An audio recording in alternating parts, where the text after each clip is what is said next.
U.S. intelligence dangerously compromised, warned CIA and FBI whistleblowers. You're not the only one to report this, of course, but I was reading your report on it this morning. This is something that you have been warning about for quite some time, and the allegations stem from a whistleblower who has come forward to the House, a whistleblower from the Central Intelligence Agency.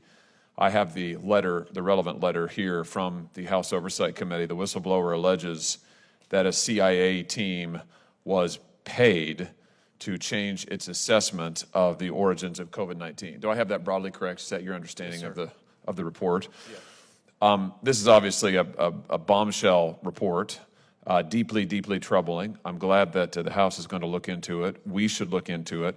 What caught my attention is you point out in your article on this that the government has deliberately violated the COVID Origins Act, which this body passed unanimously, which the House passed, the President signed into law. Maybe he wasn't so happy about signing it into law, but he did. It is the law of the land, and which required that all of the government's intelligence on the origins of COVID be made public.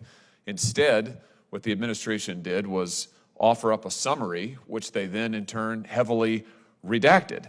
And you point out that in addition, the administration refused to report the names of scientists who fell ill at the Wuhan Institute of Virology in 2019, despite the fact they know the names. The intelligence community knows the names. Now, you're absolutely right to say this is a violation of the COVID Origins Act, and I would know because I wrote it. So I'm not very happy about the fact that this administration continues to flout, completely ignore public law passed, again, unanimously by the United States Senate. For what end, I can't tell. I can't figure out why in the world. I don't know what partisan gain there is to it. Why in the world they want to lie to the American people. You conclude your article by saying the government has become extremely comfortable with lying to us. Just explain what you mean by that, and tell us why you think this is so significant. Well, sure, and just on the very specific point of we were the first to identify the 3 people that contracted the coronavirus in China. They were the people working on gain-of-function research in the Wuhan Institute of Virology. The Wall Street Journal confirmed our reporting 2 weeks later, and then I think it was 1 week after that or a few days after that, the ODNI report came out, and it did not reveal this information. And we had multiple sources. The Wall Street Journal, we have no idea if the Wall Street Journal sources were the same, but I think we're clearly seeing a lot of abuses of power occurring in multiple executive agencies. So we've seen it with the FBI. One of the things that we noted yesterday was that we saw perverse incentives in the FBI to go after so-called domestic violent extremism, pulling an agent off of things like child exploitation onto really hyping a set of cases that particularly appeared to be aimed at spreading disinformation around the idea that there is a significant increase of domestic extremism when we don't think that the evidence shows that. And now we see this report that came out that suggests that there's an FBI whistleblower who says that 6 of the 7 analysts had said it was a laboratory origin and that they had reversed their position in some exchange for some sort of a salary bonus or some sort of a financial incentive. So, and we've been, so we keep documenting it. We just keep finding agencies, DHS involved in trying to create a disinformation governance board. I keep, the censorship industrial complex, we just keep finding new parts of it. So in the research for this testimony, we discovered this deep trust alliance that had, what appears to be ties to the security and intelligence agencies of the United States government, appears to be trying to set itself up, although it's now kind of ghosted after 2021, but it appeared to try to set itself up to decide what is reality and what are fakes for people. And I think it should have a chilling effect in that that's not how we do free speech in America. We don't have government agencies. We don't have cutouts or front groups that appear to have support from those agencies telling the American people what's true, what's false, or telling social media companies behind the scenes what they should be censoring. And just to that last point, we now know, thanks to the case Missouri versus Biden, that that's exactly what this administration, from the White House to the FBI to the State Department to the CDC to CISA, have all been meeting with the social media companies for years now, giving them direct commands about what to censor and take down, naming specific accounts and specific speech they want suppressed, threatening the social media platforms if they don't do it, and remarkably, and I'm quoting the court here, the Fifth Circuit Court of Appeals, and there's a huge evidentiary record. Everybody can go, don't take my word for it, go read the record. It's all on the record from the district court. What the Fifth Circuit said is, remarkably, the social media platforms all complied. All of them.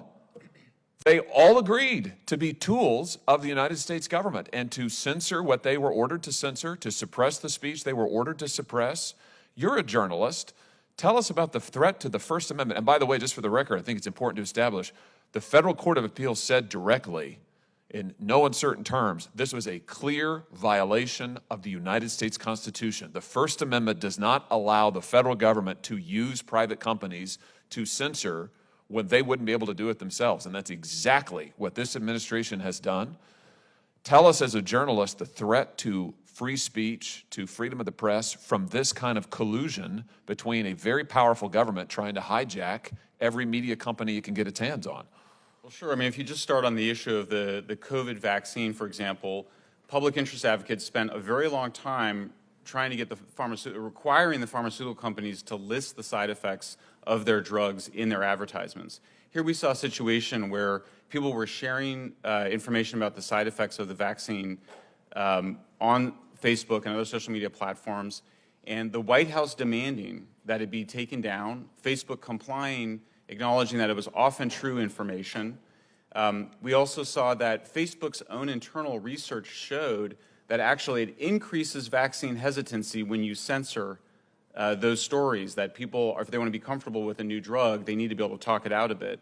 So Facebook told the White House that actually it would backfire. The White House insisted. Facebook caved in because, according to the Facebook executive Nick Clegg, he said, well, we've got this other business that we need to do with the White House, which is the data flows, meaning we need the White House to help us negotiate with the Europeans to bring our data back to the United States.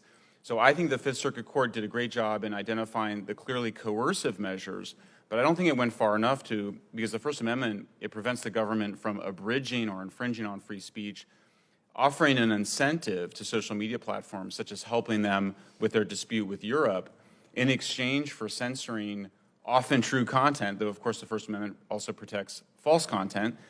I think it's a very chilling effect. I think it's very disturbing. Anybody that cares about holding powerful entities to account should be disturbed by what we saw take place on Facebook, on Twitter, and you know, I think we just have to remind ourselves. And what disturbs me when I hear sort of the conversation around AI coming into it, sort of with the beginner mind, I hear a lot of talk about how to protect the public from harm. We have to protect the public from harm. What people are saying is that we need to censor speech, censor certain voices, censor disfavored voices because of this idea that it will cause real-world harm. This is a well-documented phenomenon that psychologists have measured where over decades, people have just grossly expanded their definition of things that cause harm. And I think that we need to kind of, this should be a moment for a reset, that free speech is almost absolute in the United States with a few exceptions around immediate incitement to violence, around fraud, around child exploitation, but we allow very open conversation in the United States. It's what makes us so special. So it's been a chilling effect. As a journalist, I've personally been censored by Facebook. I think the platforms are out of control. Thank you, Mr. Schellenberg. Thank you, Mr. Chairman.